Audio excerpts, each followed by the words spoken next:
Baik, thank you, Van. Baik, Bapak dan Ibu semua, selamat malam semuanya. Salam sehat sejahtera untuk kita semua. Senang sekali bisa ketemu dengan Bapak dan Ibu semua di sesi yang rutin kita adakan sebulan sekali ya, yaitu Meta Coach Cafe. Nah, sambil nanti menunggu juga teman-teman yang lain untuk on board, jadilah on board mau kemana kita. Maka apa? Kita akan memperkenalkan dulu nih ya, kalau nggak kenal maka nggak sayang kan. Apaan sih Meta Coach Cafe itu dan ini disponsori merupakan satu program dari Meta Coach Foundation Indonesia. Dan pada malam hari ini dengan senang hati Coach Irfanji yang merupakan presiden dari MCF Indonesia akan memperkenalkan dan say hello untuk Bapak dan Ibu semua. Silakan, Pak. Halo, udah gitu dong kan saya halo untuk semua katanya. Assalamualaikum warahmatullahi wabarakatuh. Salam sejahtera buat kita semua. Sungguh senang teman-teman ada yang ada di sini. Ini ini adalah acara yang setiap bulan diadakan oleh Meta Coach Foundation. Jadi kalau mau tahu Meta Coach Foundation itu apa, Meta Coach Foundation adalah sebuah perkumpulan para Meta Coach di Indonesia. Jadi apa itu Meta Coaching? Meta Coaching itu adalah para coach yang semuanya mempelajari satu ilmu yang namanya neurosemantics. Dan ini adalah cara kami di dalam Meta Coach Foundation untuk bersumbangsi, untuk menyebarkan ilmu yang kami miliki untuk kepentingan bersama. Karena kebanyakan dari mereka yang sudah belajar meta coaching merasa bahwa ini sesuatu yang bisa mengubah hidup mereka sendiri dan sangat sayang kalau ini disimpan untuk diri sendiri. Maka ini adalah salah satu komitmen kami dari Meta Coach Foundation Indonesia untuk menyampaikan apa yang kami miliki dan kami berharap ini sesuatu yang bisa diaplikasikan di dalam kehidupan kita sama-sama. Nah, Meta Coach Foundation sendiri kita di Indonesia udah sekitar 118 Meta Coaches dan ini udah 7 angkatan ya, bahkan sampai sekarang dan semuanya itu secara langsung dilatih oleh Michael Hall dan Ibu Mariani selaku juga sebagai Meta Coach Trainer yang ada di Indonesia. Nah, jadi teman-teman ini sesuatu yang berharga, sesuatu yang sangat bisa dinanti-nantikan karena ilmu dari para meta coach ini banyak, apalagi yang akan bicara malam ini. Jadi saya harap ini sesuatu yang bisa kita gunakan bersama-sama waktunya untuk saling belajar, saling sharing, dan tentu sebagai satu silaturahim kita untuk bisa saling mengenal. Dan terima kasih atas kesediaannya untuk bergabung dengan kami di acara Meta Coach Cafe hari ini. Dan saya harap ini menjadi sesuatu yang berguna buat kita semua. So, welcome.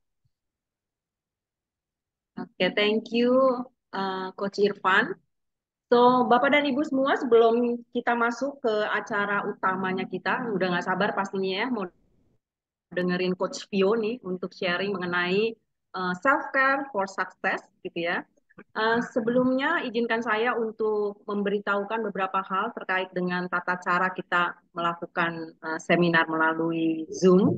Yang pertama adalah tentunya jika Bapak dan Ibu tidak ada kendala untuk membuka kamera, silahkan, sangat dipersilahkan agar kita bisa connect satu sama lain ya, memandang wajahnya gitu, memandang ekspresinya sehingga kita bisa merasakan kehadiran Bapak dan Ibu semua, walaupun kita bertemunya secara virtual.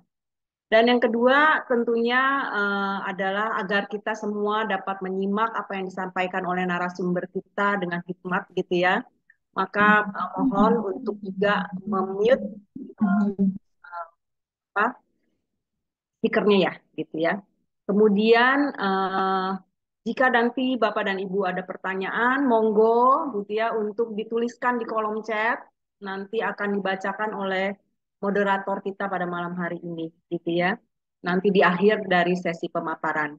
Dan Bapak Ibu semua, karena kita ini adalah berkumpulnya melalui sambungan internet gitu ya, dan ini apa kadang-kadang suka ada kendala gitu ya, terlempar keluar, monggo balik lagi, kami masih ada di sini sampai nanti jam 9 malam ya. Jadi sesi kita in total adalah 1,5 jam. Nanti ada sesi pemaparannya 1 jam dan ada sesi tanya jawab di akhir 15 menit ya. Dan Bapak dan Ibu diharapkan untuk join sampai akhir karena kita akan ada informasi-informasi di akhir sesi yang sekiranya akan bermanfaat gitu ya untuk informasi Bapak dan Ibu semua. Dan juga nanti Untuk sesi kita ini kita akan rekam ya Bapak dan Ibu dan kita akan upload untuk bisa ditonton kembali dan melalui website kami Neurosemantik Indonesia.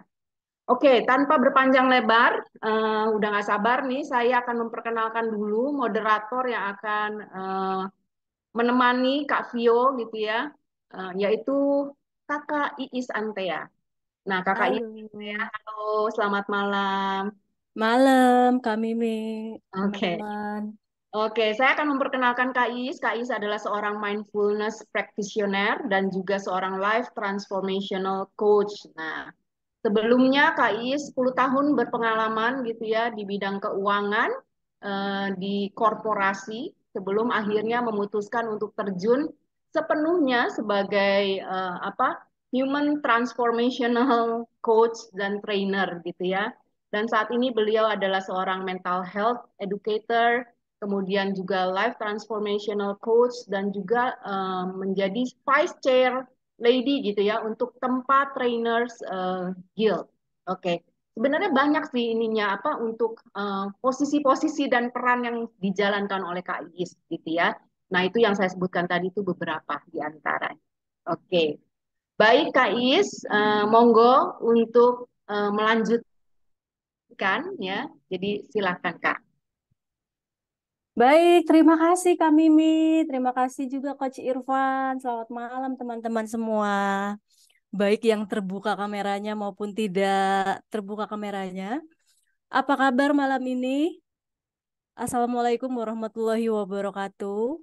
Semoga malam ini teman-teman dalam keadaan sehat dan bisa mengikuti belajar bersama malam ini dalam situasi dan keadaan yang senang dan bergembira. So, sebelum kita mulai nih teman-teman, nanti teman-teman akan menyimak pemaparan dari Coach Vio selama 1 jam. Dan kalau teman-teman ada pertanyaan, akan berada di akhir sesi kurang lebih 15 menit. Dan kalau teman-teman ingin bertanya di tengah-tengah sesi, teman-teman boleh chat. Nanti akan saya capture dan saya akan bacakan di akhir sesi. Sebelum kita mulai, aku perkenalkan dulu ya, siapa sih Coach Fiona? Coach Fiona itu seorang kakak kelas saya, senior saya di beberapa kelas yang sudah bertahun-tahun ya Kak Vio. Coach Vio nggak ketemu dan malam ini cantik sekali ketemu lagi di sini. Biasanya di kelas-kelas kakak kelas saya. Dan Coach Fiona Wong adalah seorang professional coach dan juga mentor yang bersertifikasi profesional PCC dari ICF, yang juga beliau adalah seorang meta coach. Dan beliau memiliki lebih dari 20 tahun pengalaman sebagai eksekutif di di FMCG dan juga retail. Dan beliau adalah seorang juga konselor, mind therapist, dan juga life coach sejak 2009. Wah, banyak banget. Dan Coach Vio juga memberikan berbagai pelatihan dan seminar, baik itu kesehatan maupun kepemimpinan sejak dari tahun 2012. Dan setelah mengundurkan diri dari jabatannya sebagai Vice President di sebuah perusahaan retail nasional, Coach Vio saat ini mendedikasikan waktunya sebagai coach profesional dan juga di Institut Integra, dan beliau juga memiliki kartu Intuiting Coaching. Mungkin sebagian di sini ada yang sudah pernah belajar dan belum. Dan itu keren banget teman-teman. Teman-teman nanti bisa belajar banyak sama Coach Vio. Dan masih banyak sekali dari Coach Vio teman-teman yang kalau dibacain wah kayaknya sangat keren. Tapi karena waktu sudah 19.38, kita mulai pemaparan tentang self-care for success dari Coach Fiona. Dan kita sambut Coach Fiona, silakan. Baik, Kak Iis, terima kasih untuk perkenalannya. Selamat malam, coaches semua, kakak-kakak semua. Salam sehat, salam bahagia untuk kita semua ya. Senang sekali malam ini bisa hadir di sini di Meta Cafe dan ketemu dengan kakak-kakak semua. Ada yang baru kenal mungkin, ada yang sudah pernah kenal sebelumnya dan saya lihat juga ada beberapa sahabat saya yang hadir malam ini. Thank you so much ya, welcome untuk yang hadir. Nah, kesempatan malam ini saya ingin sharing santai ngobrol tentang self care ya. Nah, boleh saya izin waktunya sekitar 2,5 sampai 3 menit untuk meminta survei dari teman-teman. Numpung kita ketemu di sini ada sekitar 29 orang nih, lumayan ya mini survei ya. Dengan state curious and fun, kita isi surveinya sebentar aja ya. Oke, saya kopikan linknya ya kakak-kakak ya. Baik. Saya kopikan linknya, silakan kakak-kakak tinggal klik terus diisi. Nah, nanti saya akan show nih, lihat hasilnya ya. Kita kita lihat sama-sama, oke? Saya copy linknya, saya taruh di chat room ya. Oke, saya masukkan. Silakan Ada. diklik, diisi. Ya, 2,5 sampai 3 menit aja maksimal ya. Cuma tinggal di tik tik tik tik tik kak, gitu ya. Nah, ini game tik tik nih, bukan game TikTok ya. Oke, sambil nanti saya akan kasih lihat resultnya ya.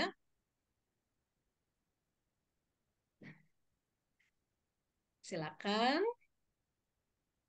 di 43 ya, sampai di angka 43.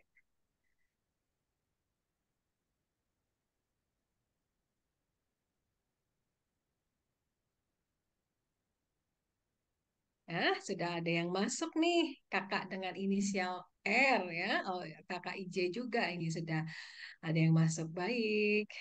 Oke. Ini nanti kita akan lihat pattern yang menarik ya di sini ya. Oke. Baik, sudah ada 6 ini. Thank you ya kakak-kakak yang sudah isi. Nah, yang nyusul. Ayo, 2 menit lagi. Sudah 11, terima kasih banyak. 13, luar biasa. Thank you banget untuk partisipasinya. 2 menit lagi, Kak. Kita nanti kasih lihat ya, Kak Is ya, hasilnya seperti Hasilnya. apa. Ntar saya Mm-mm. share. Nah, nah, kita Yang lihat belum nanti ada boleh. pattern yang menarik. 16, lumayan. Wah ya, Ayo dikit kakak-kakak lagi. yang belum, 1 menit lagi, 1 menit terakhir. Nah, nah, oke. Ayo, ayo, ayo. Saya jadi cheerleadernya ini. Yuk yang belum. Atau mungkin sinyalnya ya, Kak. Ya 16 sih, 16 sekarang. 16 sudah Ah, cakep. hmm. Hmm. 19, makasih banget. Moga-moga nambah 20 ya, sudah 20. Baik. Ya, oke. Sebentar nanti kalau di komputer saya udah berubah jadi angka 3, nanti saya langsung share. Mudah-mudahan bisa bertambah lagi yang mengisi 21. Terima kasih. Dikit lagi. Nah, 22. Thank you so much. Oke, 22 ya. Ini pas angka cantik ini, angka synchronicity waktunya sudah habis. Saya izin share screen ya, kakak-kakak. Kita lihat sebentar yuk, gitu ya. Nah, ini awareness-nya udah oke banget nih. Udah rata-rata di 10, 9, 8 ya, bahwa oke self-care ini penting loh, gitu ya. Kemudian kita lihat, nah terkait sama lebih ke mindset-nya ya, perasaan mampunya. Kita lihat, saya mampu nggak sih praktekin self-care yang terbaik loh menurut saya, terbaik buat saya. Nah, ini polanya seperti ini. Mungkin ada yang merasa masih sedang ya, masih sedang belum Mhm. terlalu mampu untuk mempraktekkan, tapi ada juga nih yang sudah confident saya mampu mempraktekkan dengan baik self-care yang ideal buat saya. Oke. Bagaimana dengan perasaan merasa menguasai pengetahuan dan keterampilannya? Oke, ada yang sudah merasa 10, ada yang baru 2, dan diantaranya 4 sampai 9 rata-rata tebarannya ya. Ini ada 6, di 8 ya, 8 dan 7 ini kayaknya nih ya, merasa sudah menguasai knowledge dan skill-nya untuk self-care yang baik. Bagaimana dengan kualitas self-care yang sudah dipraktekkan? Nah, ini menarik. Yang kualitasnya yang belum terlalu memuaskan, yang terlalu memuaskan, yang sudah sangat puas belum ada ya. 9 ya sama satu orang, rata-ratanya 4 sampai 8. Jadi masih ada merasa kayaknya ada yang kurang nih, belum optimal ya dari mempraktekkan ininya ya, self care-nya. Kemudian nah, seberapa berhubungan self-care dengan kesuksesan? Rata-rata setuju ya, rata-rata di angka 9 dan 10. Thank you teman-teman untuk surveinya. Saya end dulu ya. Nah, kita melihat satu pola yang menarik bahwa kita semua setuju nih, hampir semua setuju gitu ya, bahwa self-care itu penting. Namun, knowledge-nya juga udah ada yang bagus, bagus banget. Tapi memuaskannya, nah ini yang belum seoptimal yang diinginkan mungkin ya. Jadi itu mungkin juga salah satunya alasannya hadir malam ini seperti itu ya.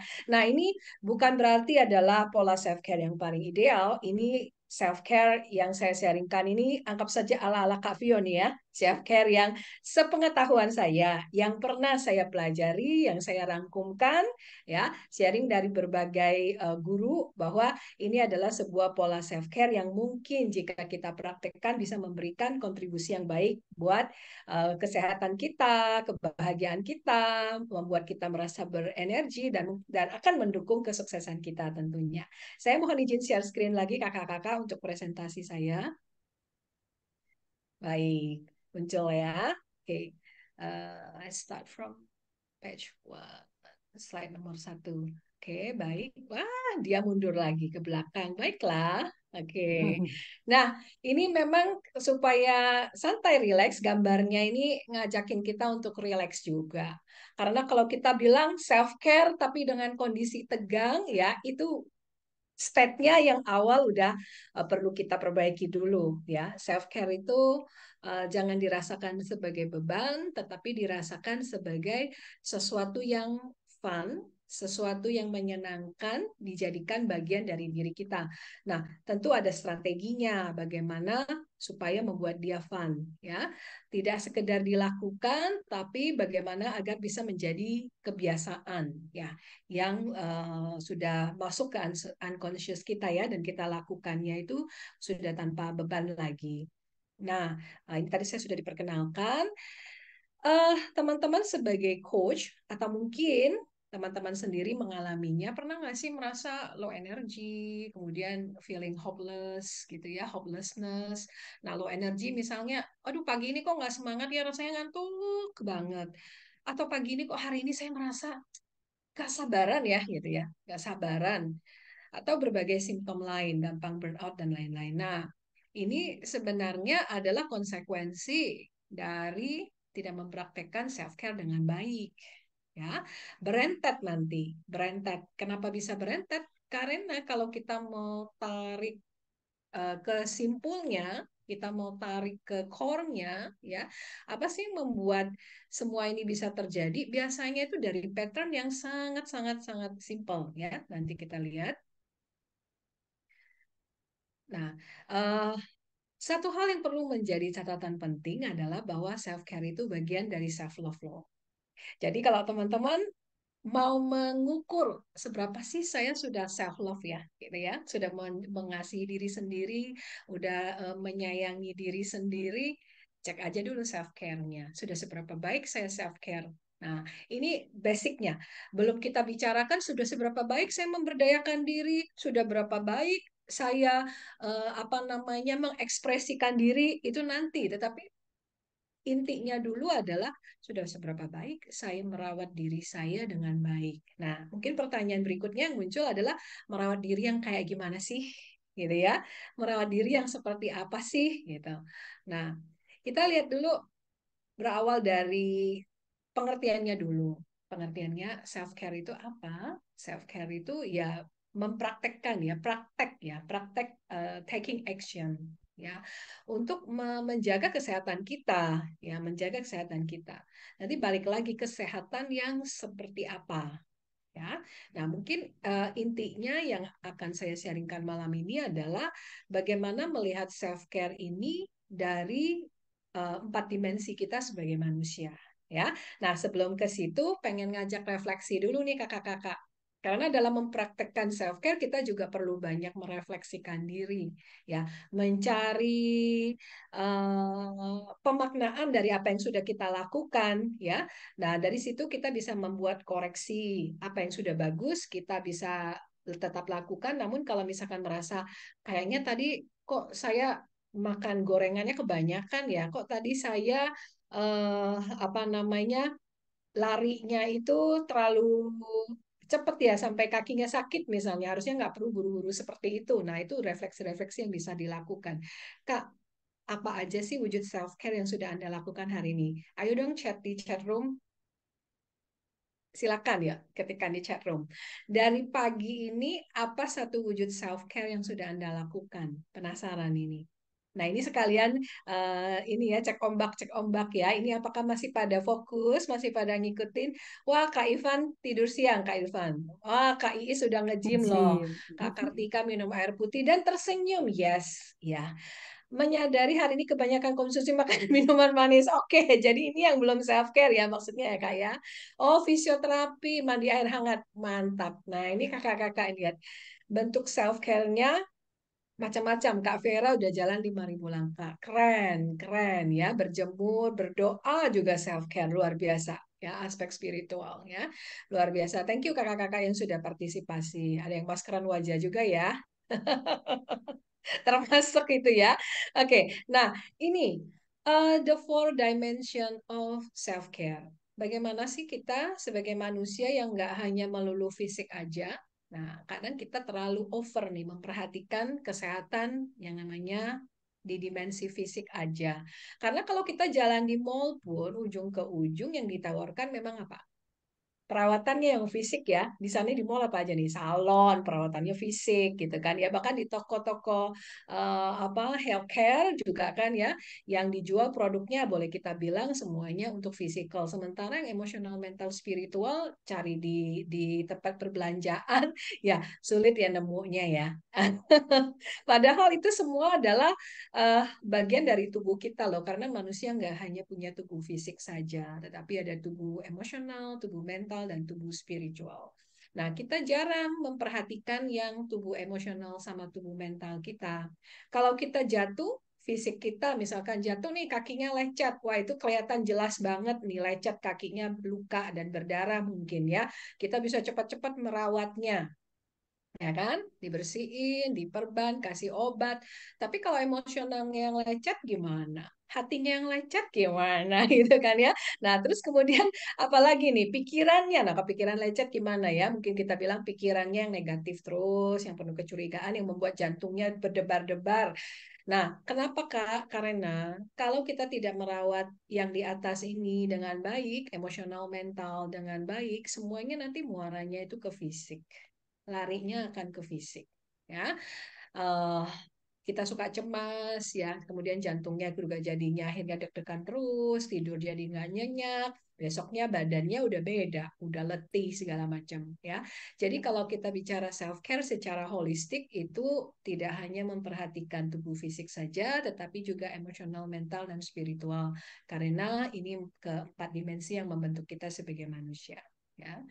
Nah, mungkin saya mau sharing dulu dari yang fisikal dulu, yang berwujud, yang paling kelihatan. Nah, saya ingat banget satu pesan dari salah satu guru saya waktu saya belajar tentang psikosomatik terapi di Adelaide itu, di Gold Coast. Dipesan bahwa ingat kata kuncinya. Kata kuncinya kalau kita bicara physical self care adalah structure. Ya, kita perlu teratur, terstruktur semuanya. Coba deh teman-teman perhatikan, segala sesuatu untuk menjaga kesehatan fisik itu sifatnya pasti teratur. Makan teratur, betul? Olahraga teratur, ya kan? Bahkan pola nafas pun perlu teratur, ya. Entah apa pola seperti apa kan banyak ya yang bisa kita latih ya pola nafasnya. Itu kata kuncinya adalah teratur. Jadi aktivitas untuk improve physical health kita seperti diet, exercise, ya semuanya harus dilakukan secara teratur. Ini kata kuncinya ya, kita ingat sama-sama. Jadi keywordnya di physical self care adalah structure. Ya, nah lalu merawatnya seperti apa? Ini menarik teman-teman. Kadang orang bilang yang sederhana itulah sebenarnya adalah esensi yang sesungguhnya. Ternyata dalam merawat diri, prinsipnya juga seperti itu. Kadang kita berpikir yang muluk-muluk, self-care yang kayak gimana ya? Apakah saya harus ikut terapi ozon? Apakah saya harus ikut terapi A, B, C, D? Ternyata ada 3 core habits yang harus kita perhatikan yang menjadi induk ya, yang menjadi apa ya dasar ya, akarnya ya dari semua kebiasaan yang baik. Jadi nomor 1 adalah pola makan, pola istirahat, nomor 2 dan olahraga. Olahraga di sini nggak hanya olah tubuh saja, tapi juga olah nafas. ya. Nah, ini adalah 3 hal yang paling penting. That's why ketika di dalam mental health coaching pasti ya saya akan ngecek dulu nih bagaimana dietnya dia, makannya seperti apa, istirahatnya gimana, exercise-nya seperti apa. Karena untuk memulihkan itu, untuk recharge energi mentalnya, kita butuh ketiga hal ini yang structure, yang teratur ya. Pola makan, diet, entah pola diet apa yang diikutin, ya kita nggak membahas tentang pola-pola diet saat ini, karena kalau diet konsultasilah dengan ahli gizinya misalnya, dengan dokter gizinya misalnya, atau kita punya apa namanya channel khusus untuk mempelajari itu pola makan yang cocok buat saya seperti apa. Nah, ketika memilih satu pola diet yang dirasakan benar, lakukan secara teratur, gitu ya. Demikian juga dengan istirahat. Kita nggak bisa menyamaratakan, oh harus sama. Saya tidurnya mungkin saya 6 jam cukup misalnya. Atau mungkin Kais misalnya tidurnya 7 jam. Saya kadang 6 jam misalnya atau 7 jam. Tapi ada teman yang butuhnya 9 jam gitu. Karena tidur aja kan 6 sampai 9 jam. Ya, kebutuhannya nggak sama. Jadi kita perlu temukan polanya yang baik buat saya seperti apa. Ya, nah kita juga nggak bisa menyamakan semua orang harus punya jam produktif yang sama karena ada yang night owl, ada yang morning walk, gitu kan. Nah itu pola kita saja sudah berbeda. So temukanlah pola Anda seperti apa untuk pola istirahatnya dan stick pada itu, teratur. Ingat kata kuncinya, ya kan. Dan yang ketiga adalah olahraga. Olahraga juga nggak hanya sekedar kita bergerak, gitu ya. Karena ini ada istilah baru, sitting is the new smoking. Jadi kita memang harus bergerak ya, energi kita bergerak, chi kita bergerak, itu untuk vitalitas juga, pola nafas juga. Nah, beberapa waktu yang lalu saya ikut satu course yang mengajar tentang olah nafas ya. Enggak mudah memang, banyak tantangannya, tapi menarik sekali bahwa dengan olah nafas itu bisa membuat kita jauh lebih semangat, lebih bugar gitu ya, penuh dengan vitalitas. Kata kuncinya di sini ingat adalah teratur. Segala sesuatu perawatan yang ada di tubuh fisik itu nggak bisa hanya hit and run. Olahraga sekali seminggu selesai ya, itu nggak akan memberikan hasil yang optimal ya, sesuatu yang perlu diulang. Dan untuk bisa mengulang-ulangnya dengan baik sampai menjadi habits ya, itu butuh strategi. That's why teman-teman jika ingin membangun kebiasaan fisik yang baik, teman-teman bisa lakukan self coaching atau mencari seorang coach ya. Untuk apa? Supaya bisa menemukan polanya yang baik untuk dirinya, kemudian membangun kebiasaan yang teratur ya untuk itu sehingga bisa mendapatkan hasil yang optimal. Kalau seandainya saya lakukan sendiri bisa nggak sih, Kak Vio? Bisa aja, ya bisa aja. Self coaching bisa, atau gini, uh, sering-sering lakukan self talk dan afirmasi positif. Ya, ini tentu dengan asumsi bahwa sudah punya kesadarannya, karena kan segala sesuatu dimulai dari awareness kan ya, kesadaran dulu. Nah, seperti yang tadi kita checking, saya sadar dulu nggak sih kalau ini penting buat saya? Awareness dulu, karena kalau nggak sadar, nggak ada seorang pun yang bisa membuat Anda melakukannya. Ya, pertama sadar dulu bahwa ini meaningful buat saya, ini penting nih, value-nya tinggi nih buat saya, maka kita mau kerjakan. Lalu bawalah mindset yang tepat, mindset yang tepat dulu. Jangan yang alah susah, olahraga tuh susah, bangun pagi itu sulit dan sebagainya. Nanti dicas 10.000 sama Kak Irfan ya. Saya setiap kata negatif yang disebutin dicas nanti ya. Oke, jadi miliki mindset yang positif, yang I can mindset gitu ya, saya bisa melakukannya, yang growth mindset untuk bisa lakukan dengan baik. Kemudian kalau behavior otomatis mengikuti, kita hanya perlu memetakan strateginya saja. Kalau kita sudah punya kesadaran yang baik, mindset yang tepat, strategi tinggal diikutin, buat strateginya. Jadi kalau awareness misalkan, oh ya, ini saya semakin hari semakin sadar, ini saya perlu olahraga ini ya. Jadi kita self talk juga. Ini mentrain bawah sadar kita untuk selaraskan. Lalu ya mindsetnya kalau langsung dibilang, wah dari yang nggak suka olahraga menjadi suka olahraga, itu juga jet lag nanti gitu ya, tapi perlu secara teratur. Kita ngomong ke diri sendiri, pelan tapi pasti saya bisa kok gitu. Saya hanya tinggal tahu strateginya, saya hanya perlu buat rencananya gitu ya. Nah, dan kemudian behaviornya ya diputuskan dulu. Saya memutuskan bahwa saya mau jogging. Kalau sudah diputuskan, selebihnya tinggal dilakukan. Seringkali orang punya keinginan, tetapi dia sendiri belum memutuskan bahwa dia mau berkomitmen melakukan itu. Ya, kalau udah memutuskan harus mau membayar harganya, termasuk tidurnya kurang, ya kurang dibandingkan biasanya, misalnya ya kurang setengah jam gitu kan, karena bangun lebih awal untuk olahraga dan seterusnya. Ya, nah pastikan bahwa kesadarannya sudah punya, bahwa mindset yang tepat, lalu buat strategi yang dibutuhkan tinggal dilakukan itu ya untuk memperbaiki yang ada di tataran fisik untuk apa namanya self care-nya. Berikutnya adalah yang di dimensi emosional, emotional self care. Ya, bagaimana sih supaya kita bisa memiliki emosi yang apa? Kata kuncinya adalah balance di sini. Emosi yang balance, tidak apa namanya sedih berlebihan, takut berlebihan, marah berlebihan, karena semua yang berlebihan pasti tidak baik ya. Bukan berarti semua emosi yang disebutkan tadi adalah negatif, tidak ya. Mengapa? Karena semua emosi itu ada dalam diri kita kan untuk sebuah maksud gitu kan ya, untuk melindungi. Misalkan rasa takut bukan berarti takut itu buruk, tapi takut itu kan sebenarnya ada maksudnya supaya kita berhati-hati. Kalau saya nggak punya rasa takut, nanti saya lompat-lompat di dekat jurang gimana, gitu kan ya. Saya nggak punya rasa jijik, nanti ketemu kecoa saya cium-cium gimana, gitu kan ya. Nah, jadi semuanya itu ada maksudnya. Nah, yang jadi problem adalah ketika emosi itu mengendalikan kita, kadarnya berlebihan, nggak balance. Nah, termasuk ini, terlalu bersemangat. Saya pengen cek ombak lagi. Teman-teman di sini, eh, ada nggak sih yang kalau besok misalnya ada acara, malamnya nggak bisa tidur? Over excited. Wah, semangatnya udah dari malam, acaranya padahal besok. Lalu dia kemudian nggak bisa tidur, akhir bangunnya low energy gitu kan ya. Nah, aku kata Kak Ulum ya, saya banget kata Kak Endang ya. Jadi eh, berlebihan gitu, berlebihan ya.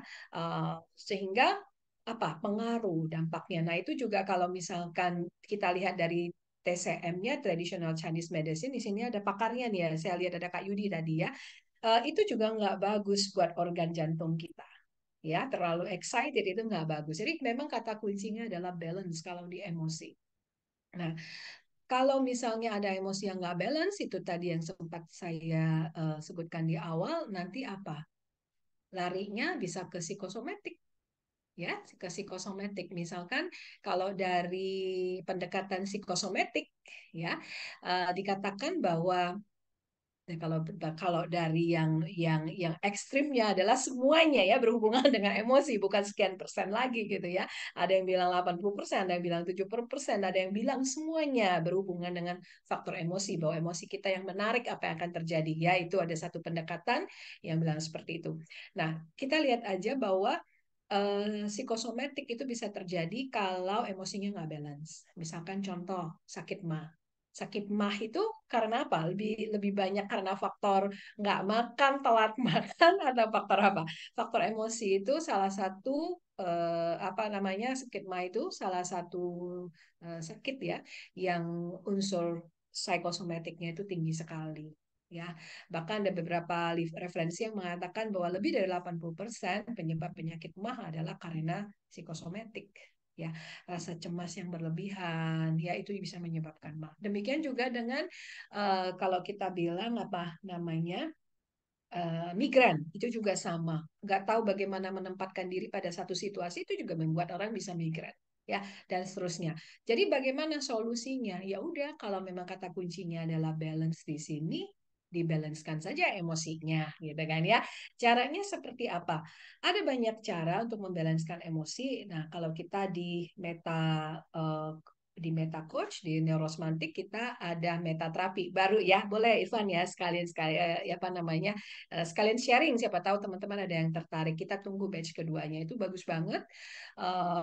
di situ kita belajar juga bagaimana membantu klien kita untuk menghandle emosinya, ya, membalancekan emosinya dengan pendekatan-pendekatan yang enggak menerapi dengan energi dan apa, tetapi dengan pola yang mirip dengan coaching, ya. Kalau kita lihat memang beberapa jenis terapi yang pernah saya pelajari, memang kalau yang solution based terapi itu mirip sekali dengan coaching, ya. Bahkan kita di mental health coaching juga dia di antara, ya, letaknya dia posisinya adalah di antara coaching dan terapi, ya, untuk mental health coaching. Nah, di situ kita membalancekan emosi bisa hanya dengan pendekatan verbal, dengan komunikasi, dengan bertanya. Saya akan berikan sebuah contoh. Ini adalah untuk self coaching, ya, kakak-kakak. Mari kita coba sama-sama. Ya, sekaligus pandu. Saya pandu. Kalau teman-teman lakukan sendiri, ya kita bilang sebutannya self coaching. Kalau misalkan dipandu, ya kita bilang aja sekarang kita dalam satu sesi, ya, grup coaching gitu, ya, sama-sama, ya, pertanyaan yang sama, masing-masing jawab sendiri. Ini self coaching untuk balance emosi ini diadopsi dari CBT, pendekatan kognitif behavior therapy, yang juga memang banyak diadopsi untuk mental health coaching, ya. Nah, di sini kita lihat, yuk teman-teman, pikirkan, saya sebelum masuk ke coba deh, mungkin saya cerita dulu aja, ya, seperti apa. Misalnya gini, kita kan para meta coach kita sering kumpul, ya, kalau ada acara tertentu. Contoh aja nih, contohnya ceritanya saya lagi sensi nih, lagi nggak balance nih hari, lagi sensi. Saya lewat di depannya ada sahabat-sahabat saya nih, ada Kak Mimi, Kak Iis, Kak Irfan, ini lagi pada ngumpul-ngumpul, duduk gitu, ya. Oh, mereka lagi seru berbicara gini, ya, sekelompok. Terus saya lewat, saya sapa, hai, hai, saya bilang dada-dada.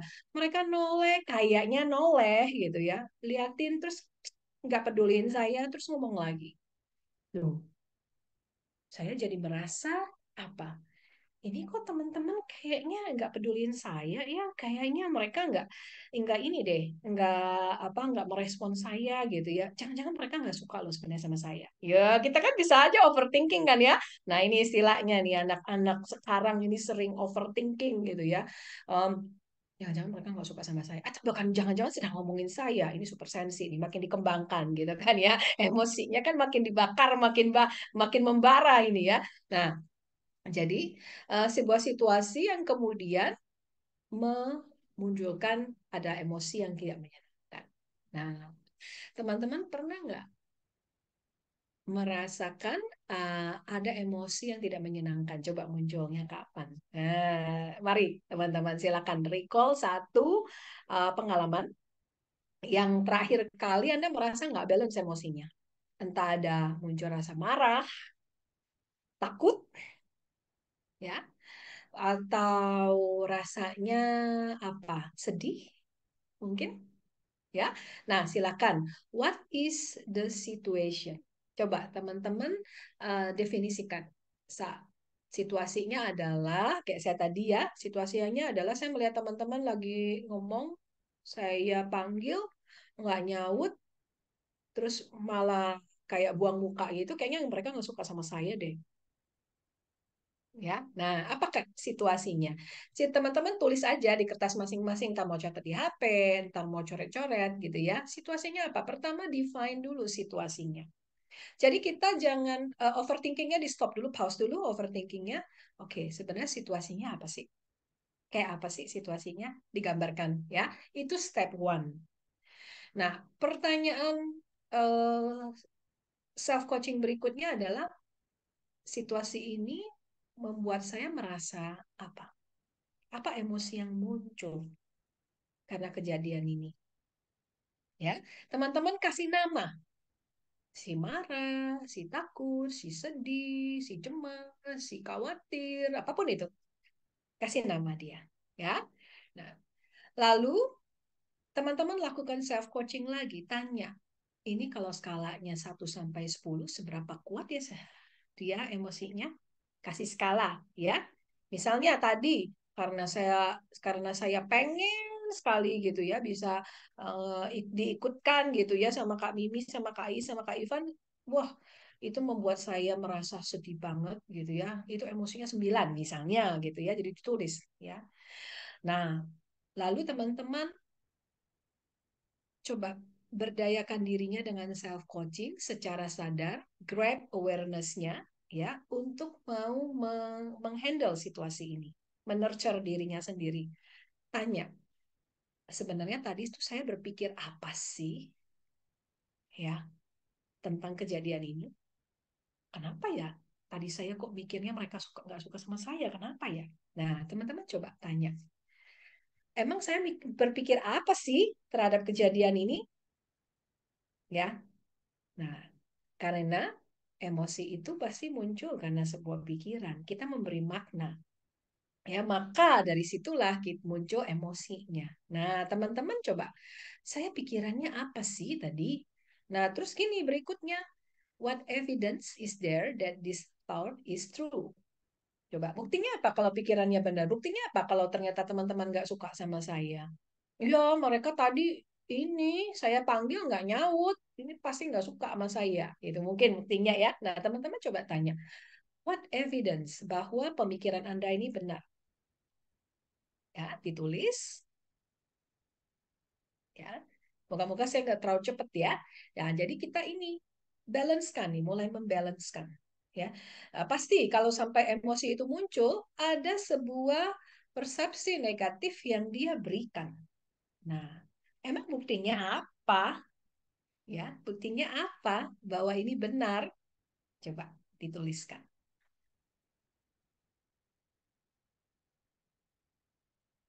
Nah,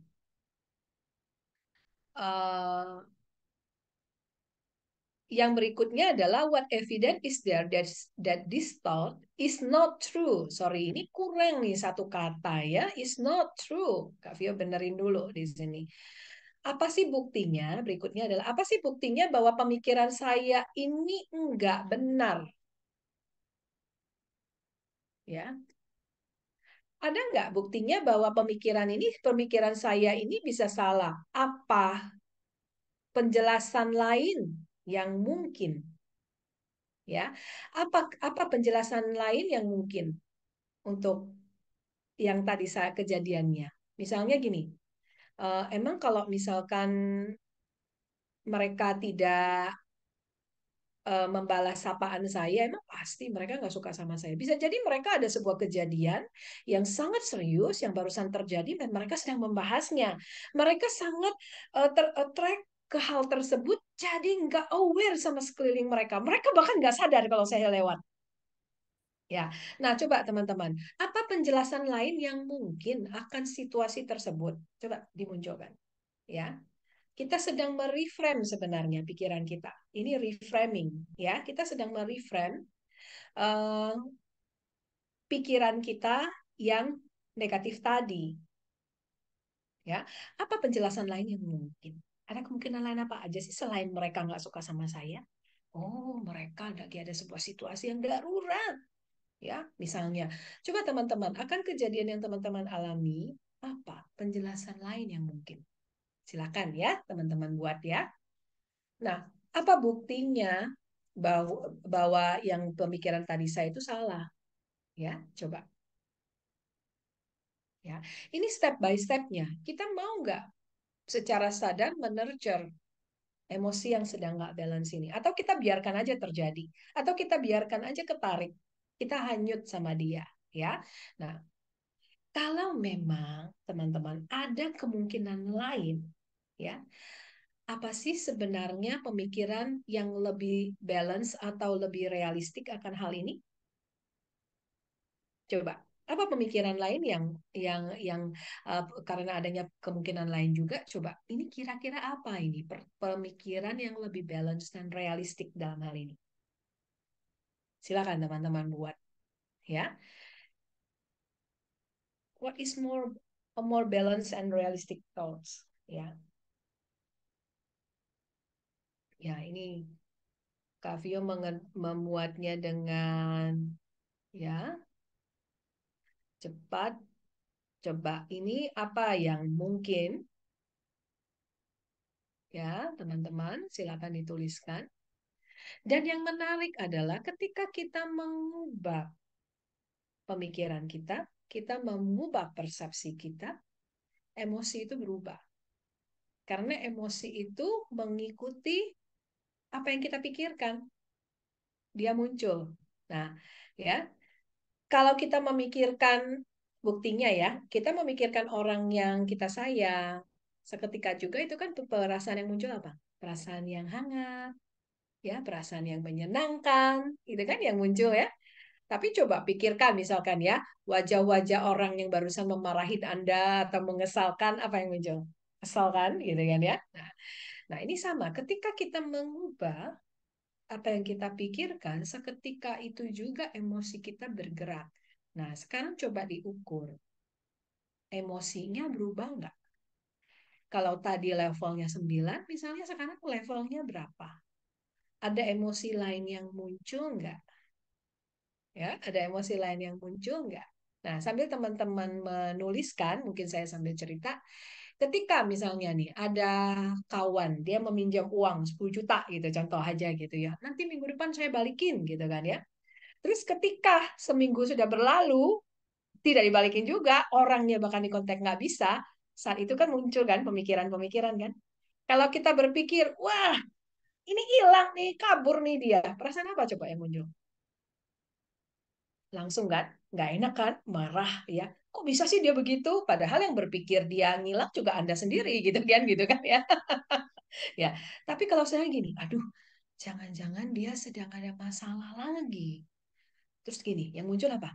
Aduh, kasihan ya, empati yang muncul. Nah, itu jadi emosi itu ngikutin apa yang kita pikir. Jadi untuk mengubah emosi, ubahlah apa yang kita pikirkan, gitu ya. Nah, teman-teman cek lagi dong, ada nggak yang setelah praktekin tadi, menu turun? Nah, ini ngomong-ngomong pada praktekin nggak ya? Bisa ngisi lihat ininya nggak sih? Apa namanya? Emotikonnya. Yang tadi praktekin siapa aja? Penasaran ini ya, Kak Iis ya? Iya, Ya, oke. siapa yang Oke, praktekin? wajib. Boleh nih emotikonnya. Ada yang Kak Rahma, thank you. Oke, nah ada yang ngerasain turun setelah didemonstrasikan tadi? Ada yang mau share? Boleh diketikkan skalanya aja, nggak ditanya kontennya kok. Misalkan tadi 7 ke 5 gitu. Silakan dong diketikkan di chat room. Silakan ya, di Silakan chat room. teman-teman, tadi yang praktek Ada yang mau skalanya ketikkan berubah skalanya, nggak? apa yang tadi dipraktekin? Enggak. Pada malu-malu ya Kak Is ya. Iya, tadi Pak Prayudi yang ngasih reaction. Oh, Kak Prayudi. Kak Prayudi barangkali mau sharing. Turun 9 ke 6 Karama. Lebih cool dan mature mikirnya. Keren. Mantap Karama. Thank you ya untuk sharingnya ya. Ada lagi yang mau share? Kak Yudi 8 ke 6. Oke, oke. Kak Yudi, thank you. Ya, baik. Nah, semoga teman-teman yang lain walaupun nggak share sudah praktekkan juga ya. Oke, baik. Kita lanjut ya, Kak Is ya.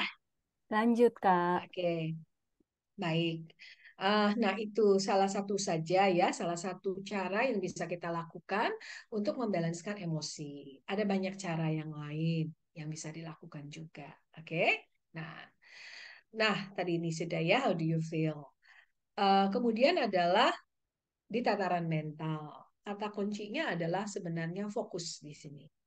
Ya, fokus. Kalau untuk self care di tataran mental, ya, kita bisa fokus apa namanya dan scheduling time each day untuk apa? Untuk self care si mental ini karena ini nanti relate dengan yang namanya mental energy.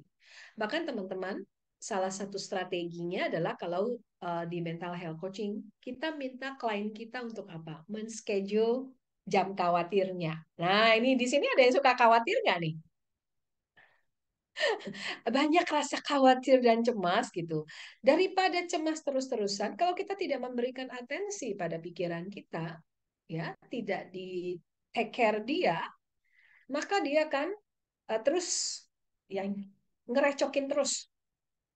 Jadi apa? Ngomong sama diri sendiri, oke, kamu khawatir. Aku yakin kamu khawatirnya pasti kamu punya pemikiran tertentu yang membuat kamu khawatir. Yuk, sekarang apa sih yang kamu khawatirkan? Dischedule-kan, mau kapan? Ya, apakah pada saat pagi misalnya atau pada saat siang? Kapan mau dischedulekan? Jadi memang dischedulekan jam untuk khawatir. Ambil waktu untuk menercer khawatirnya dengan apa? Khawatir soal apa sih? Kenapa khawatir? Dan seterusnya ditanya, diajak ngomong khawatirnya ya dengan memang dischedulekan untuk itu khawatirnya. Kemudian nanti bisa di follow up dengan strategi bagaimana meredakannya. Nah, ini nanti kalau ada kesempatan kita bisa share strategi untuk menghandle si mental, meniadakan si rasa khawatir ini. Nah, sekarang kita fokus untuk take care si mental energinya ya, Kak Vio, izin lanjut. Nah, eh, cara bijaknya untuk mengelola mental resource kita supaya punya mental energi yang berlimpah gitu ya, mental energi yang berlimpah. Ini yang kemudian akan menjadi salah satu daya pendorong untuk kesuksesan tentunya, kan kita temanya self care for success ya. Bagaimana mengelola mental energinya? Ada 3 cara. Pertama, dihemat ya, diirit gitu, preserve mental energinya. Kemudian adalah cari strategi bagaimana merecharge-nya. Dan kemudian yang ketiga adalah membesarkan tangkinya, ya, yang menampung si mental energi ini, gitu ya, metafornya. Nah, jadi dihemat pemakaiannya seirit mungkin, terus di-recharge kalau habis baterainya, kalau berkurang baterainya, dan perbesar kapasitasnya. Itu 3 cara untuk mengelola mental energinya. Bagaimana sih mengiritnya? Nah, mengirit mental energi ini. Nah, saya waktu belajar coaching tentang bagaimana membangun kebiasaan positif gitu ya, khusus fokus pada membangun kebiasaan positif. Di situ kita belajar bagaimana mengelola nih mental energinya. Ya, mereka banyak menggunakan pendekatan dari neuroscience yang bisa kita aplikasikan. Salah satunya adalah kita perlu mengenali kerjanya otak kita seperti apa. Ya, misalnya gini, otak kita pada saat kita bangun itu dia paling kuat mental energinya adalah dari 7 jam sejak kita bangun. Misalnya gitu ya, 7 jam sejak kita bangun itu adalah dia lagi kuat-kuatnya si mental energi ini. Maka gunakanlah 7 jam yang pertama ini untuk mengelola pekerjaan yang paling sulit. Nah, di sini banyak nih yang masih keliru. Ya, makanya banyak di luar sana mereka neuroscience coaching mereka membantu untuk mengubah pola-pola seperti itu. Ya, gini, pada saat kita masuk kantor kita sukanya apa sih? Cek email dulu kan? Cek email dulu gitu kan ya, terus sibuk balasin email. Nah, harusnya ketika mental kita sedang kuat kerjakan pekerjaan yang paling sulit seperti apa? Mengerjakan proposal, buat materi presentasi, analisa laporan, pokoknya pekerjaan yang membutuhkan ketajaman mental. Karena dia memang lagi tajam-tajamnya, lagi kuat-kuatnya di situ. Setelah itu, kan makanya kenapa kita istirahat juga tengah hari ya, jam 12 ya. Pas kita, kalau misalkan orang bangun jam 5 kan kurang lebih 7 jam ya, maka kita perlu break ya. Jadi, kalau kita memanage seperti itu, maka hasilnya lebih optimal, lebih produktif.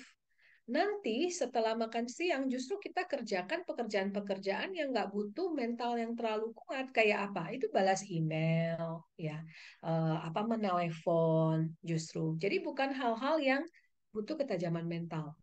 Nah, ini mungkin yang butuh waktu ya untuk pola perubahan karena seringkali sudah jadi kebiasaan masuk ngecekin email dulu ngerjain justru hal-hal administrasi dan lain-lain yang katanya buat pemanasannya dulu padahal sayang sebenarnya ya.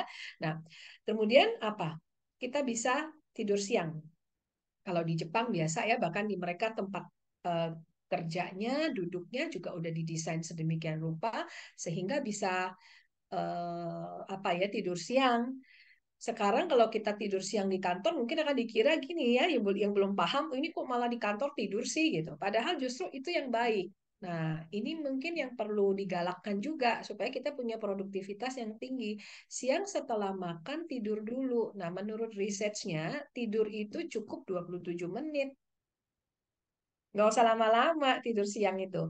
Ya, power nap 27 menit itu sudah cukup untuk merecharge baterai kita. Sehingga kita bisa lebih produktif. Bahkan karyawannya menurut hasil surveinya itu justru lebih happy gitu. Lebih jadi karyawan yang lebih happy gitu ya. Nah, terus satu lagi. Kita perlu recharge. Cara recharge-nya gimana? Yaitu tidur siang itu tadi ya.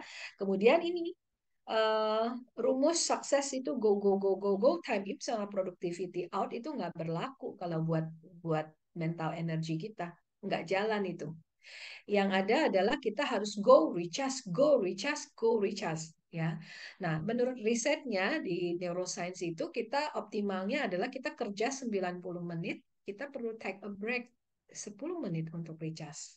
Apa yang dilakukan di 10 menit istirahat ini?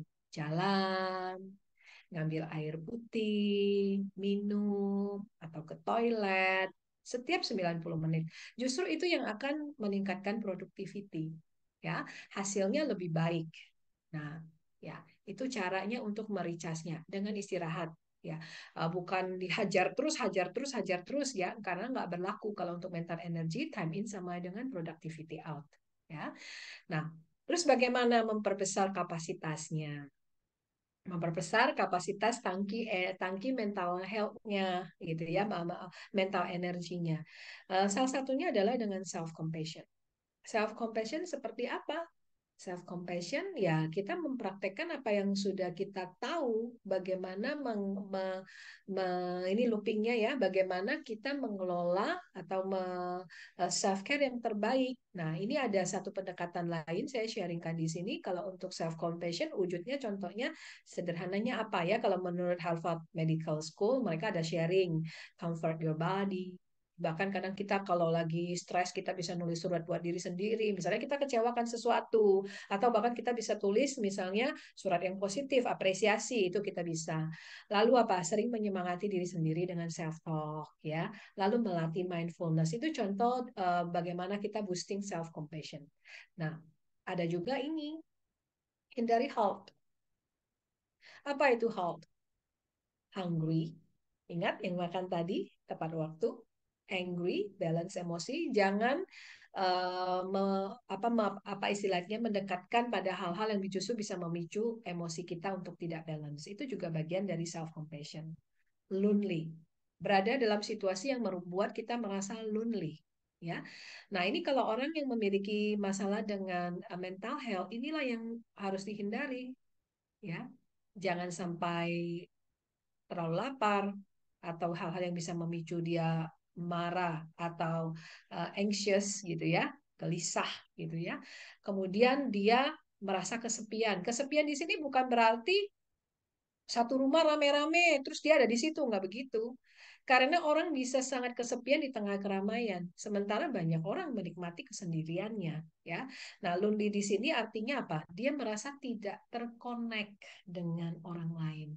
Terkonek di sini adalah dia merasa nggak ada orang yang membuka telinga buat dia, membuka hati dan pikirannya untuk dia.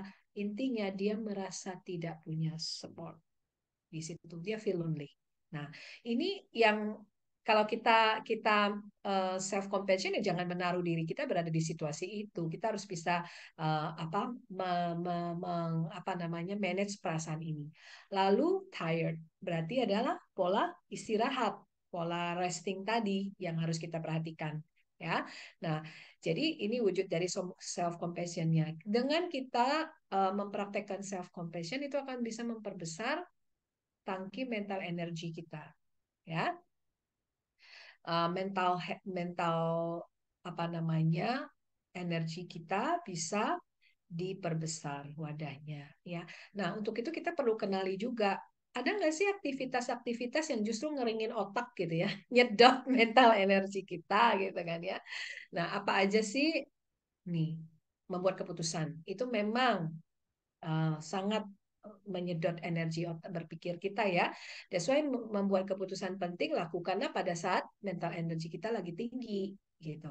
Ya, jangan udah capek-capek buat keputusan nanti nggak optimal gitu ya. Nah itu juga ada bisa decision making coaching juga ada bagaimana kita bisa membuat apa namanya keputusan yang baik ya. Itu salah satu yang kita pelajari juga di NLP neurosemantik. Misalkan contoh Cartesian decision making.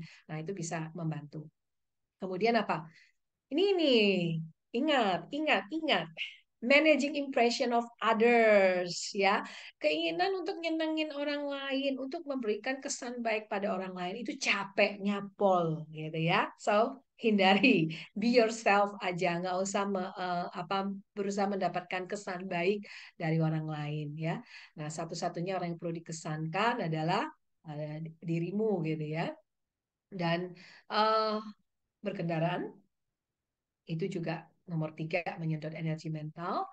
Terus ini impulse control. Nah, ini nih Kak, makanya terapkan yang namanya out of sight, out of mind. Contoh ya, maksudnya apa sih impulse control? Misalnya orang lagi diet, ya.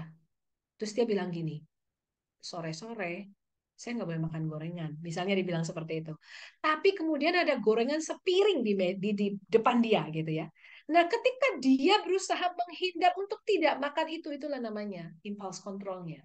That's why makanya kalau misalkan kita bangun kebiasaan diet ya, contohnya ya yang nggak mau disingkirin jangan kelihatan karena out of sight, mind ya. Yang makin kelihatan ya makin pengen gitu.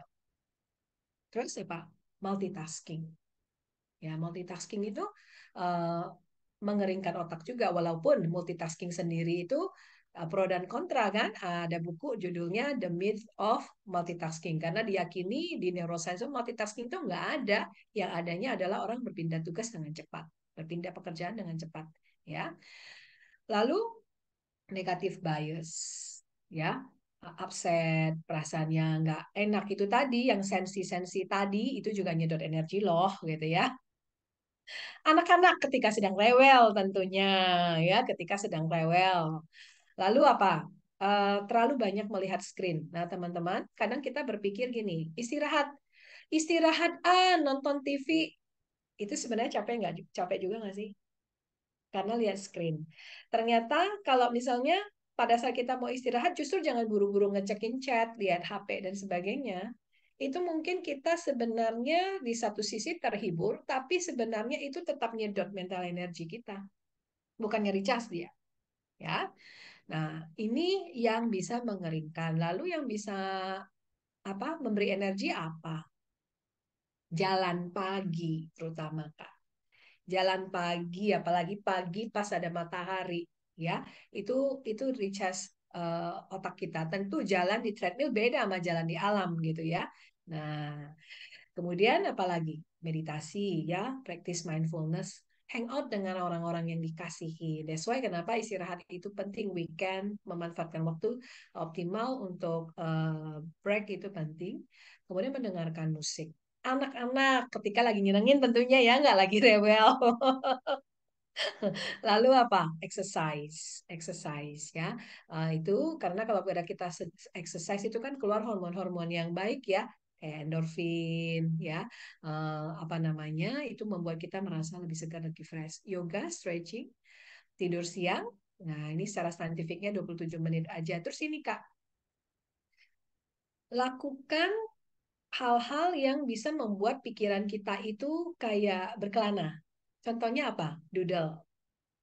Ya, melipat baju. Pokoknya kegiatan yang tidak melibatkan apa? Atensi atau kognitif. Kalau di kantor apa kira-kira? Saat itulah ketika mau istirahat, itu dokumennya dirapiin. Tapi jangan dibaca ya, tapi disusun-susun aja dirapiin, dilaci-lacinya itu dirapiin gitu. Nah, itu justru bikin kita malah recharge. Ya, bukannya kita lihat yang hiburan-hiburan di WA itu mengalihkan, tapi tetap ternyata consume mental energi kita. Kalau yang secara spiritual, saya tidak terlalu banyak membahas di sini. Saya yakin kita masing-masing ada caranya sendiri-sendiri untuk mendapatkan inner peace dalam diri kita. Itu kata kuncinya. Ya, ada yang mungkin dengan uh, menjalankan ritual keagamaannya, dia merasakan mendapatkan inner peace-nya, ada yang dengan meditasi yoga, ada yang mungkin dengan jalan-jalan di alam dan sebagainya. Lakukan yang sesuai dengan kata hatinya, ya. Itu saja sharing dari saya.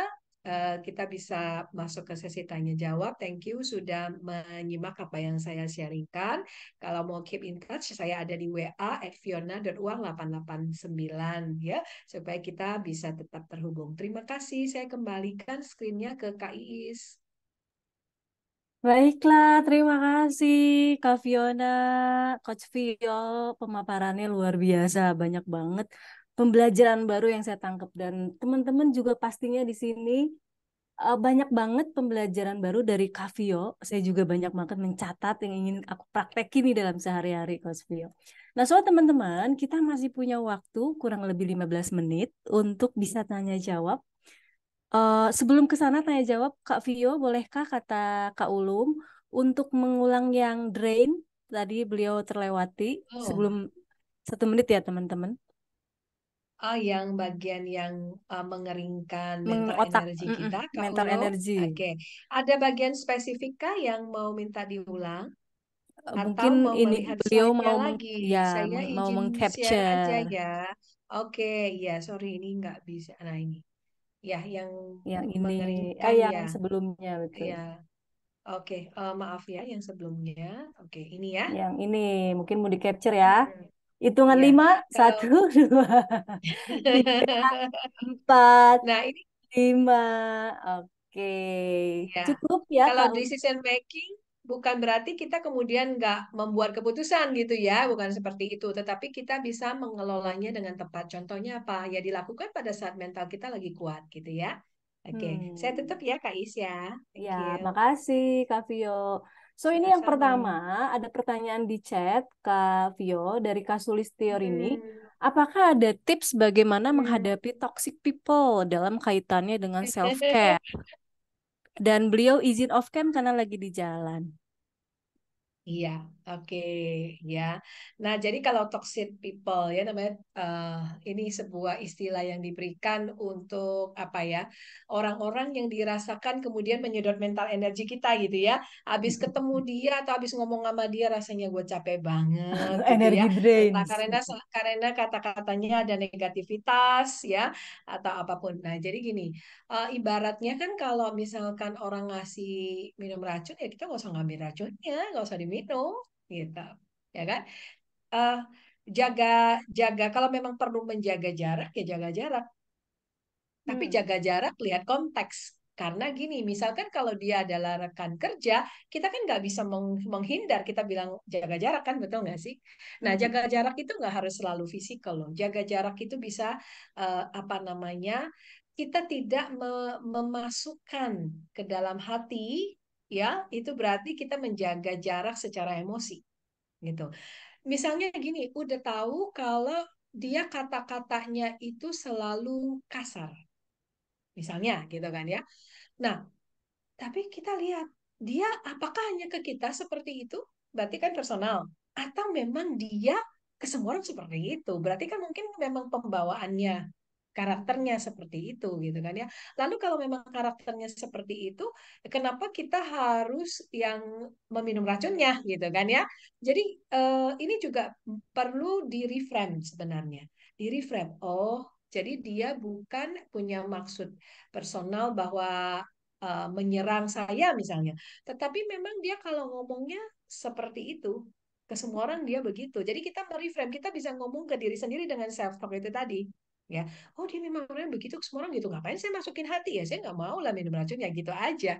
Udah, ya. Hmm. Semoga menjawab ya Kak Sulistyo ini. Kak Sulistyo ini semoga menjawab. Jadi itu bagian dari self care ya Kak, membatasi diri sehingga nggak minum racunnya. So teman-teman ada yang mau Hmm. langsung on cam, mau langsung bertanya kepada Kak Vio, silahkan raise hand atau perlu bikin boundaries berarti ya Kak, kata Kak Ulum. Hmm. Ya, boundaries yang memang ekologis ya Kak ya. Boundaries yang ekologis. Kita lihat konteksnya. Saya sharingkan satu pengalaman. Saya ada satu klien Kak yang dia merasa toxic people-nya, ya, toxic person-nya adalah ibunya sendiri. Coba gimana? Tinggal satu rumah, ya kan? Karena dia merasa ibunya selalu penuh dengan kritikan. Nggak pernah ngomong satu hal pun yang bagus. Jadi kalau saya lakukan yang bagus, dia take it for granted bahwa memang sudah seharusnya begitu. Tetapi ketika saya salah sedikit aja itu dicela habis-habisan. Ya, akhirnya bagaimana? Apakah dia bisa jaga jarak sama ibunya? Kan nggak bisa, nggak ekologis karena dia menjaga ibunya, gitu kan ya. Ibunya tinggal bersama dia, gitu. Mereka tinggal di satu apartemen.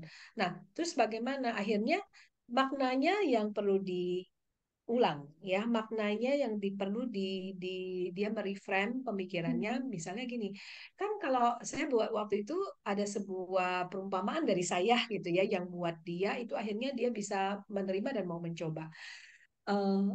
Bisa saya bilang waktu itu ada ini, kalau kita melihat anak kecil gitu kan ya, meludah misalnya, anak kecil meludah, kita bisa bilang gini, oh anak kecil dia tidak tahu apa-apa, dia tidak tahu apa yang dia perbuat gitu kan, kita nggak akan marah sama dia. Kenapa kalau orang dewasa yang meludah kita bilang apa, dia penghina misalnya, kita memberi makna kan, dia menghina nih, kenapa dia meludahin saya misalnya seperti itu.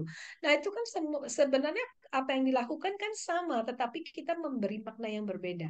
Nah sekarang coba mamanya mempunyai perilaku seperti ini, coba ditilik dulu gitu. Karena akhirnya dia sendiri yang karena dulu orang tuanya keras, karena dia dituntut seperti itu kemudian membuat dia menjadi merasa sebenarnya ada yang kurang dalam dirinya dan dia menutupi seperti itu semua dari dia sendiri yang membuat. Ketika dia sedang menjelaskan mengapa itu terjadi, sebenarnya dia sedang mereframe pikirannya. Dan akhirnya apa? Dia mempunyai penerimaan yang lebih baik. Dia yang tadinya nggak mampu, tidak menaruh kata-kata kasar itu ke dalam hatinya, sekarang jadi bisa. Jadi ketika ibunya bilang dia seolah-olah sudah ada tirainya gitu, nggak kena ke dia lagi. Itu contohnya ya kak ya. Nah sambil menunggu barangkali ada pertanyaan, saya menjelaskan pengalaman dengan klien. Thank you. Sangat clear ya. Semoga membantu juga untuk Kak Ulum dan Kak Sulistiarini. Teman-teman ada yang lain mau langsung bertanya kepada Kak Fiona? Nah ini udah yang raise hand. Kak Anyan silahkan di unmute. Ya, selamat malam Kak Vio dan Kak Selamat Is. malam Selamat Kak malam Anyan. Pak. Menarik paparannya ya. Cuman ada dua pertanyaan yang saya belum tahu jawabannya. Yang pertama tadi Silakan. mengambil contohnya Bu Vio ya, yang perihal masalah hutang tadi gitu kan, yang tidak dibayar, nggak bisa dikontak, nggak ada kabar gitu ya. Kemudian Ya tadi itu kan sebuah Kak Vio contoh ya. mencoba mereframe gitu kan, jangan-jangan gitu ya. Nah Kak Vio, saya melihat di sini ada pemahaman yang beda ya dengan permisif ya. Nah, saya nggak tahu tuh gimana ngebedain. Itu kesan di saya tuh kesannya permisif gitu. Jadi saya mengalah permisif aja ya. lah gitu. Saya mengalah buat kebaikan kan kira-kira begitu ya kesan. Nah, bagaimana saya membedakan itu supaya saya nggak terjebak permisif terus gitu. Karena kalau lama-lama saya kejebak di situ kan mental saya rusak juga ya. Saya jadi kalah terus kan. Saya kalah terus kan. Menarik sekali perspektifnya. Thank you Kak Anjan untuk Oke, sharingnya. pertanyaan kedua. Oke. Pertanyaan kedua, kalau dalam situasi hati atau pikiran saya lagi nggak sinkron gitu ya. Nah, itu gimana ya mendamaikannya? Jadi saya belum bisa move on nih. Hati masih panas gitu ya. Pikiran saya, akal sehat saya nggak bisa menenangkan hati saya atau sebaliknya gitu. Pikiran saya lagi kusut nih. Hati saya nggak bisa damai gitu. Malah yang lebih parah lagi, hati dan pikiran bersekongkol gitu. Mensabotase pikiran saya gitu. Jadi mereka jadi saling menguatkan gitu. Nah itu gimana ya Kak Vio untuk kita bisa, apa yang mesti saya lakukan kalau itu terjadi? Thank you Kak Vio. Ya, thank you Kak Anyan. Nah, yang pertama ya Kak ya, terkait bagaimana supaya saya tidak jadi permisif ya. Mungkin salah satu tipsnya adalah Kak, apa yang kita pelajari dari kejadian yang kita alami. Dari situ kita akan mendapatkan formulanya yang pas buat diri masing-masing, dari mana saya tahu saya masih boleh mengizinkan itu terjadi atau tidak. Adalah dengan belajar sih Kak. dengan belajar dari sebuah kejadian. Misalnya gini, ada sebuah kejadian yang contoh yang tadi saya bilang yang hutang tadi itu ya Kak. Apa yang saya pelajari dari kejadian ini? Tanya, kita mengcoaching diri sendiri. Saya belajar apa? Oh, ternyata misalnya ya, waktu itu saya permisif nih. Kok saya jadi orang yang permisif ya? Tapi kita lihat, benar nggak? Kalau ternyata memang benar teman kita yang waktu itu minjem itu nggak balikin itu karena dalam masalah, apa yang terjadi? Kita ngomong ke diri sendiri kan, untung ya saya tidak menjudge dia dulu kan gitu ya Kak ya. Jadi kita telah belajar untuk menjadi apa? Menjadi orang yang sabar dan tidak judging. Dan ternyata itu benar. Nah, kita belajar dari proses itu. Tapi ternyata, misalnya nih versi yang lain nih Kak ya, pada saat itu kita sudah, oh jangan-jangan dia masalah, lagi masalah, maka kita ini kan ya melewatkan. Eh, Kemudian ternyata enggak, ternyata beneran misalnya dia lari. Tanya, saya belajar apa dari kejadian ini? Apakah saya belajar terlalu percaya pada orang? Mungkin bukan proses di belakangnya, namanya udah telat, Kak. Tetapi proses di depannya. Apakah kalau misalkan lain waktu ada seperti ini lagi, saya meminjamkan atau tidak? Tapi di hulunya gitu, Kak. Nah, kalau sudah kejadian nih, kalau sudah kejadian misalnya dipinjamin, diikhlaskan, Kak. Kenapa? Karena mau tidak dibayar dengan perasaan tetap happy atau tidak dibayar dengan perasaan menderita, Kak. Itu pilihan loh, Kak. Nggak dibayar Kak ya, jadi nanti sufferingnya ganda loh Kak, uang udah nggak kembali tetapi dengan menderita gitu kan ya, karena kepikiran terus, kitanya jadi yang nggak bisa tidur, kitanya jadi makannya nggak enak, double Kak penderitaannya, benar nggak sih? Nah jadi di manage-nya di hulunya Kak, sebelum kejadian kita belajar apa yang saya harus menyikapinya seperti apa sebelum buat decision-nya. Itu ya Kak ya untuk yang pertama ya. Nah, yang kedua itu apa Kak tadi? Tentang persekongkolan, persekongkolan hati dan Antara pikiran, pikiran dan penyabotase. malah makin bekerja sama antara pikiran dan hati Iya, jadi makin iya. ambiar ya. Nah, iya benar nih Kak Is.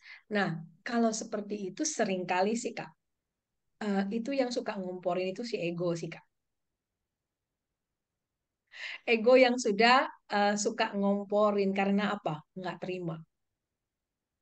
Ya, bahkan ketika kita nggak marah akan sebuah kejadian, seperti ada yang bilang kamu mestinya marah loh, karena dia melanggar hak kamu loh, itu kan Kak? Ada suara yang kemudian mengomporin justru dari dalam. Nah ini memang eh, ego itu kan sebenarnya juga untuk melindungi ya, tetapi apakah kemudian dia jadi akhirnya menyiksa kita atau tidak? Itu juga proses sih Kak. Tidak, bukan sesuatu yang kemudian semudah membalikan telapak tangan ya. Ini sebuah praktis yang panjang sih Kak untuk bisa berdamai dengan diri dalam hal tersebut. Pertanyaannya kan kapan kita mau mulai berdamai, pelan-pelan berdamai dengan dia. Mungkin itu Kak Anyan. Jadi kalau Kak kasus Anyan, bulan itu berarti butuh ini ya, terapis ya, simpulannya. Nggak bisa Tergantung sendiri. tergantung kadarnya sih Kak. Case-nya sedalam apa sih Kak? Ada hal-hal yang kita sebenarnya dengan kesadaran kita bisa coba lakukan sendiri.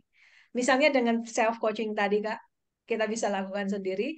Tapi kalau memang kita ukur dulu skalanya ya. Saya ingat kalau nggak salah katanya Roy Hunter ya, kata Roy Hunter pakar pemberdayaan diri untuk hipnoterapis, dia bilang seperti ini. Kapan saya tahu saya butuh bantuan profesional atau saya bisa lakukan sendiri? Dia menggunakan sebuah perumpamaan yang bagus sekali. Dia bilang, kalau saya berlatih otot saya dengan baik, mungkin saya bisa memindahkan sebuah kursi sendiri.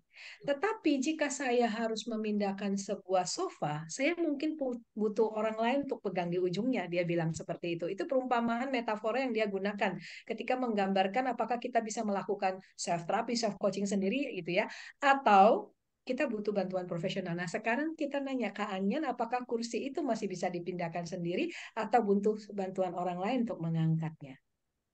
Gitu, Kak. Gini, Kak Vio, saya tertarik karena tadi Kak Vio udah menyinggung masalah ego ya.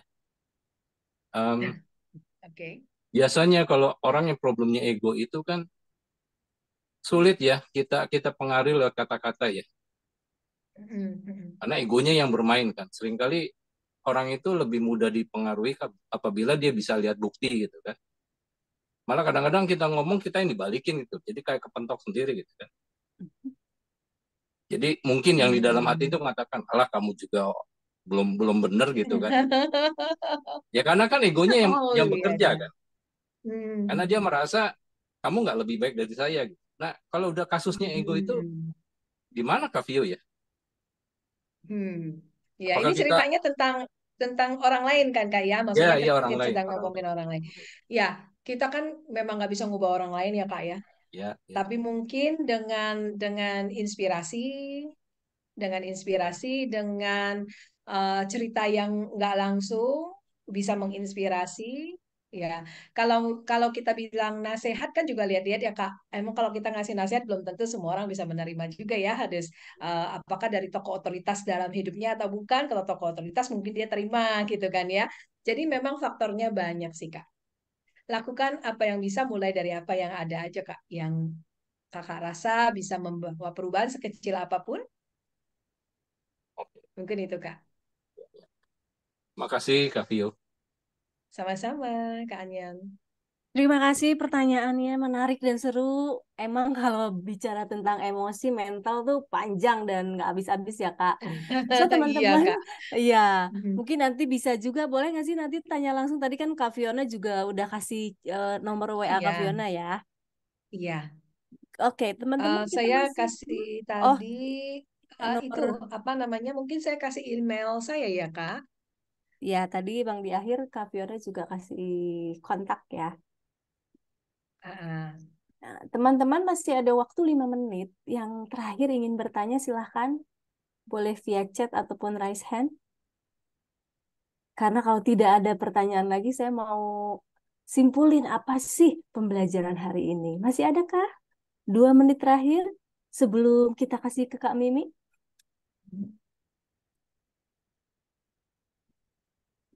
Oke, baiklah. Tapi aku juga penasaran. Tadi kan Kak Fiona bilang kalau pagi-pagi itu mm, setelah bangun tidur itu energi terbesar. Kalau aku mm, pribadi nih Kak, entah ini hubungannya dengan apa gitu ya. Kenapa mm. kalau aku merasa energi terbesarku dan fokus creativity terbesarku tuh ada di jam-jam 2 ke atas ya. Nanti ada pertanyaan juga dari Kak Ferry. Itu yang aku. Nanti kalau itu ada waktu boleh dijawab. Tapi ini ada pertanyaan dulu dari Kak Ferry. Mungkin ini ranahnya Kak Fiona atau dari Coach Irfan. Bedanya Kita neurosemantik dengan serahkan saja NLP. sama Coach Coach Irfan. Irfan. Ya, Ah.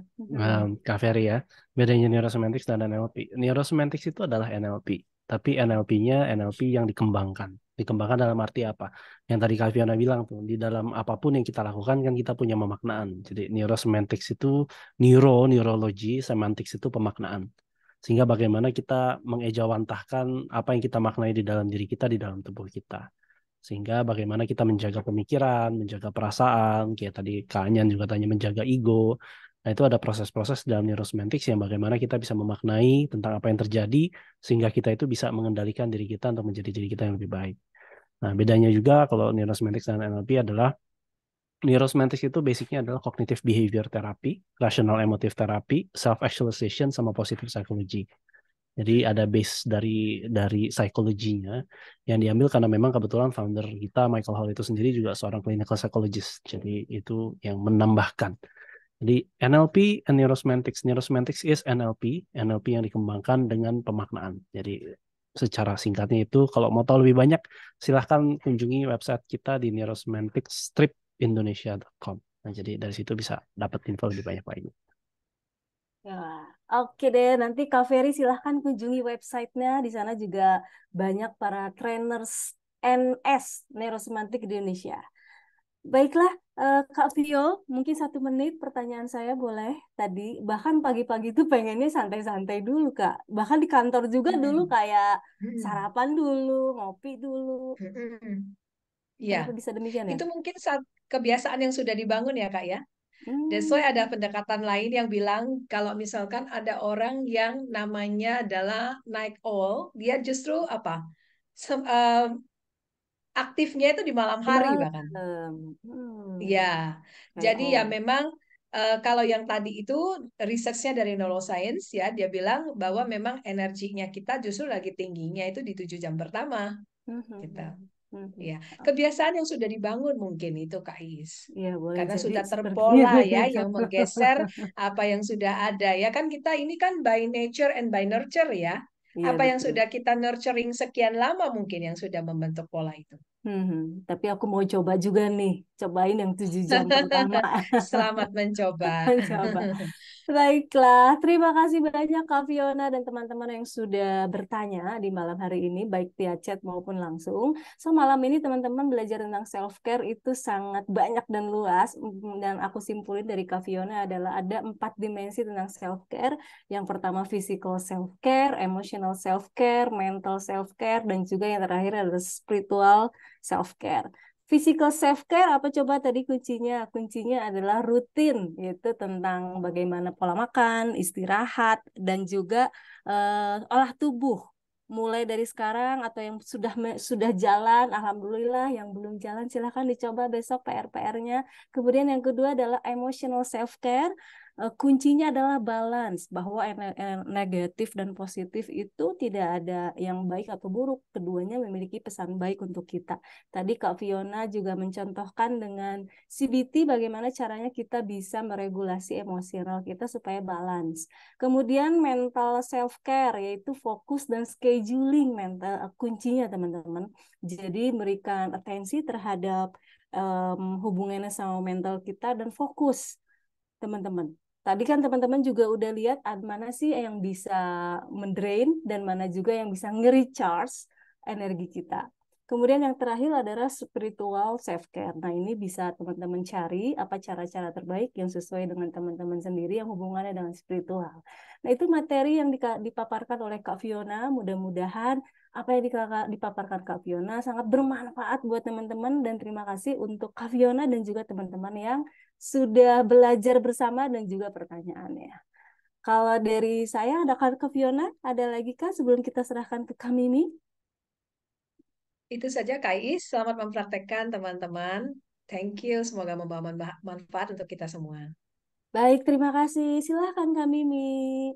Baik, terima kasih untuk Coach Vio yang sudah memaparkan sampai saya juga terpesona gitu ya. Mudah-mudahan kakak-kakak di sini juga mendapatkan manfaat ya dari apa yang disampaikan oleh Kak Vio sehingga kita menjadi lebih peduli dengan diri kita sendiri, lebih uh, caring gitu ya, sehingga kita menjadi lebih baik lagi.